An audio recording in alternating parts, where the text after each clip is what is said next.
കണ്ണൂരിൽ നവീൻ ബാബുവിൻ്റെ മരണത്തിൽ CBI അന്വേഷണം വരുന്നു. ഷഫീദ് റാവുത്തർ തത്സമയം ചേരുന്നു തിരുവനന്തപുരത്ത്. ഷഫീദ്, എപ്പോഴാണ് ഈ തീരുമാനം സർക്കാരിൽ നിന്നുണ്ടായത്?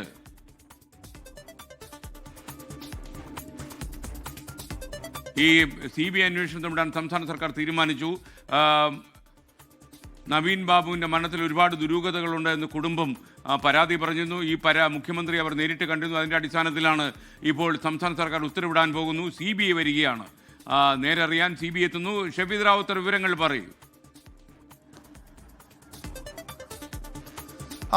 UDF സർക്കാർ അധികാരത്തിൽ വന്ന ശേഷം ആദ്യമായി ഒരു CBI അന്വേഷണം. നേരത്തെ മുൻ സർക്കാരിന്റെ തീരുമാനങ്ങൾ, മുൻ സർക്കാരിന്റെ നീക്കങ്ങൾ അടക്കമുള്ള കാര്യങ്ങൾ നിയമപരമായി മറികടന്നുകൊണ്ട് ആദ്യമായി ഒരു CBI അന്വേഷണം വരുന്നത് ADM നവീൻ ബാബുവിന്റെ മരണവുമായി ബന്ധപ്പെട്ട കേസിലാണ്. കഴിഞ്ഞ ദിവസമാണ് നവീൻ ബാബുവിന്റെ കുടുംബം മുഖ്യമന്ത്രിയെ നേരിൽ കണ്ട് അവരുടെ അന്വേഷണത്തിന്റെ ആവശ്യം അടക്കമുള്ള കാര്യങ്ങൾ പറഞ്ഞത്. ഏതായാലും ആ സാഹചര്യം കൂടി പരിഗണിച്ചുകൊണ്ടാണ് വളരെ പെട്ടെന്ന് നവീൻ ബാബുവിന്റെ മരണത്തിൽ ഒരു CBI അന്വേഷണം എന്നുള്ള തീരുമാനത്തിലേക്ക് എത്തിയത്. നമുക്കറിയാം, അന്ന് വലിയ രാഷ്ട്രീയ വിവാദമായിരുന്നു നവീൻ ബാബുവിന്റെ മരണം. അതിനുശേഷം കോടതിയിലടക്കം നടത്തിയ ഇടപെടലുകൾ അത് വലിയ ശ്രദ്ധേയമായിരുന്നു. അതായത് ADM നവീൻ ബാബു അദ്ദേഹം യാത്രയപ്പ് ചടങ്ങിന്റെ തൊട്ട് തലേ ദിവസം CPM നേതാവും അതേപോലെ തന്നെ ജില്ലാ പഞ്ചായത്ത് അധ്യക്ഷയുമായിരുന്ന PP ദിവ്യ ദിവ്യ നടത്തിയിട്ടുള്ള ചില പരാമർശങ്ങൾ, പ്രസംഗത്തിൽ നടത്തിയ പരാമർശമടക്കം പിന്നീട് വലിയ ചർച്ചയാവുകയും അതാണ് അദ്ദേഹത്തിന് ജീവനെടുക്കാൻ കാരണമായതെന്നൊക്കെയുള്ള ആക്ഷേപവും നമ്മൾ കേട്ടതാണ്. ഏതായാലും കോടതി പോലീസ് അന്വേഷിച്ചു. പോലീസ് അന്വേഷണത്തിലെ വീഴ്ച അടക്കമുള്ള കാര്യങ്ങൾ പിന്നീട് കോൺഗ്രസ് അടക്കം പ്രതിഷേധമായി ചൂണ്ടിക്കാട്ടി കുടുംബത്തിന്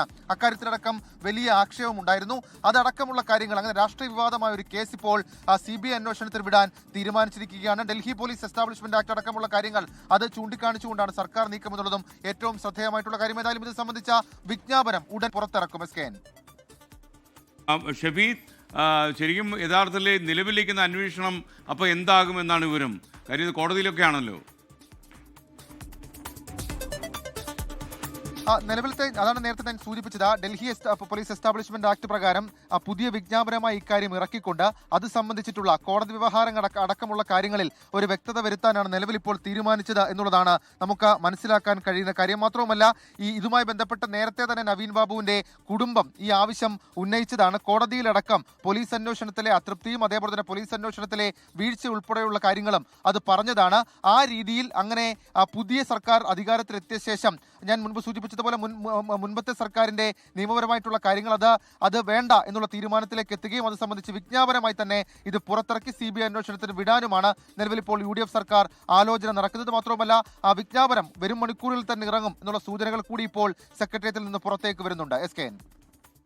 ഓക്കെ, എന്തായാലും വളരെ പ്രധാനപ്പെട്ട ഒരു കാര്യം വന്നിരിക്കുന്നു. നവീൻ ബാബുവിൻ്റെ മരണത്തിൽ CBI അന്വേഷണം വരുന്നു. നവീൻ ബാബുവിൻ്റെ കുടുംബം മുഖ്യമന്ത്രി കണ്ട് ഈ കാര്യം ആവശ്യപ്പെട്ടിരുന്നു. എന്നാൽ നേരത്തെ നടന്ന അന്വേഷണത്തിൽ അവർ തൃപ്തരല്ല എന്ന് പറഞ്ഞിരുന്നു. മുഖ്യമന്ത്രി VD സതീശനെയും ആഭ്യന്തരമന്ത്രി രമേശ് ചെന്നിത്തലയും നേരിൽ കണ്ട് അവർ നിവേദനം സമർപ്പിച്ചെന്നു.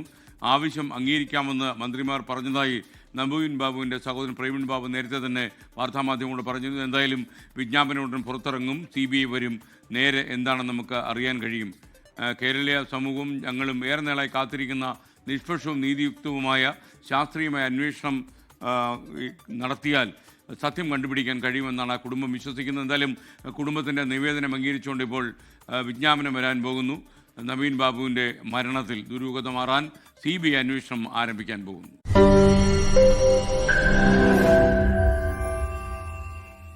ലോകത്തെവിടെയായാലും ഏത് സമയത്തും 24 വാർത്തകളും ഓഗ്മെന്റഡ് റിയാലിറ്റി പാക്കേജുകളും എക്സ്പ്ലെയിനറുകളും വിശദമായി കാണാൻ ഞങ്ങളുടെ YouTube ചാനൽ നിങ്ങൾക്ക് സബ്സ്ക്രൈബ് ചെയ്യാം.